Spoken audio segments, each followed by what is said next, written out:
Hello, friends. It's a lovely June morning here down by the veg patch. I'm sat with a cup of tea while I watch the great tits rooting around for worms. Last week, you'll remember I started to plant up a bed of roses outside Terry's special twitching shed. We'll be revisiting it this week to talk about irrigation. I'll also be answering some of your letters. We'll talk badgers. And we have the builders in, making repairs to the walled garden. But first, let's head up to the house to make some delicious damson jam from the harvest in last week's podcast.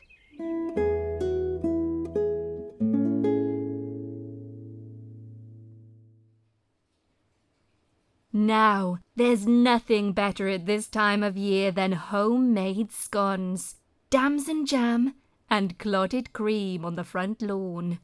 The only tough question is whether you're cream first, then jam, or the other way around. I'm cream first, and Terry is jam first. It causes much controversy in our household. Last week, we harvested these lovely damsons from the tree down by the stream, so I thought I'd share with you our family damson jam. Sorry, that's Mummy's alarm. Bear with. What? What the fuck are you saying? I can't understand you. Put your fucking teeth in. You look like melted cheese. Just eat it. You're not choking.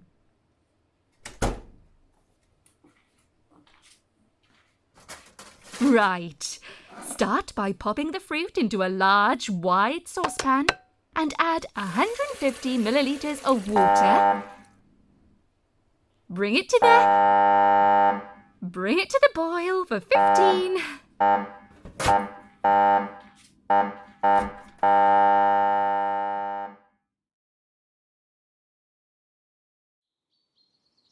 Terry's twitching shed looks just delightful in this sun. Framed by weeping willows, it's a spot that's very dear to Terry. He spends many hours down here with the birds since he retired. It affords stunning views out to the marshes, only obscured by the playing field of the all-girl Catholic school directly opposite. The beds that we planted up last week are looking glorious, but this spot is often damp, and irrigation is a big issue. I'm digging some small trenches along the back of the bed to help drain off some excess water. Now, you'll have to excuse me whispering. I need to be very quiet when Terry is in the shed so as not to scare off the birds. Last thing I need to do here is take away Terry's sticky used tissues that he kindly leaves outside for me.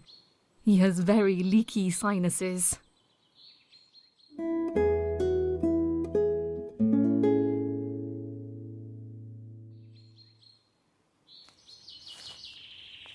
Badgers are the bane of my life, often gobbling up all the gooseberries and leaving their stinky little nuggets all over the croquet lawn.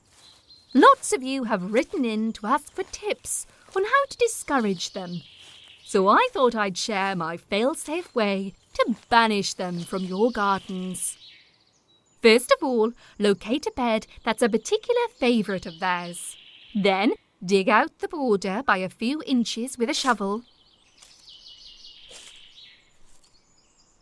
Take a glass bottle, any kind will do, but I prefer milk bottles, and smash it on the ground. Pick up the shards carefully and place them sharp side up all around the bed. I already did this last night, and I can see some blood on the glass there. Oh, and a little trail leading off into those bushes. So, grab the spade, we'll be needing it later, and follow the trail.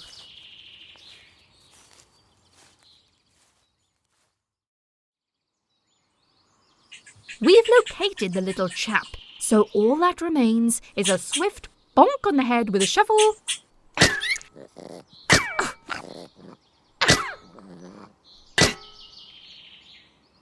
There we go.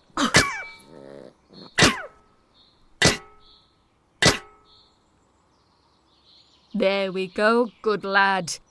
Now just pop him in a little grave. And I think we deserve a cup of tea and a slice of cake after that.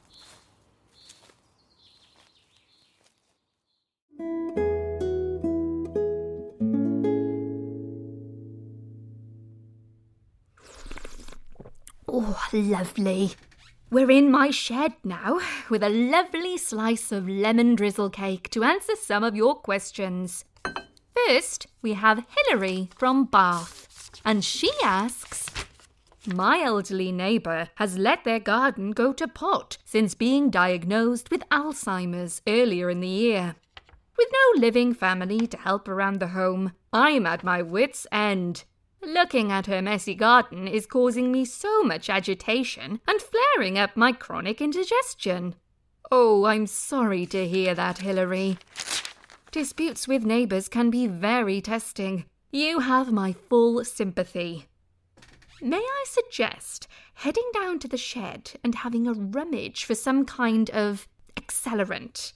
Some old petrol for the lawn mower or an aerosol of some kind? Pop it through a letterbox with a lit match and your issue will be solved in no time. Now, you'll have to excuse me for a moment, as I can see Mummy stood at the open window upstairs. Get down. No. Get down. No. Mummy wants pigtails. I'll do your hair later. No. Don't make me come up there.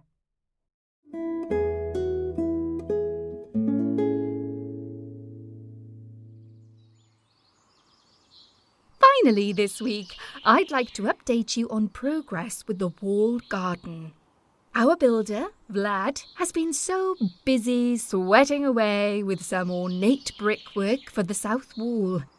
I'm on my way down there now to have a quick catch-up and introduce him to you, my lovely listeners.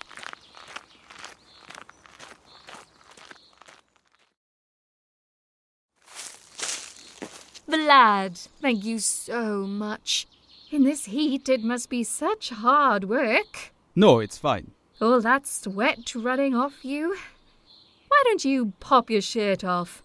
I can give it a quick wash up at the house. No, I get sunburn with no shirt. Oh, well. At least come up to the house to cool off. In a nice cold bath? Mrs. C, no, that wouldn't be right. They're deporting people, you know. They're deporting people with no jobs. I have a job. Do you?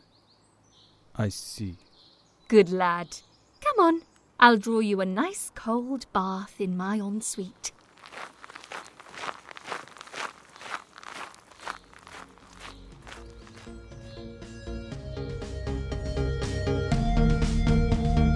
Burnt Toast presents Cybil's Garden Diary, featuring Emily Wilden as Cybil, Craig Brown as Vlad, and Ida Berglow-Kennaway as Mummy.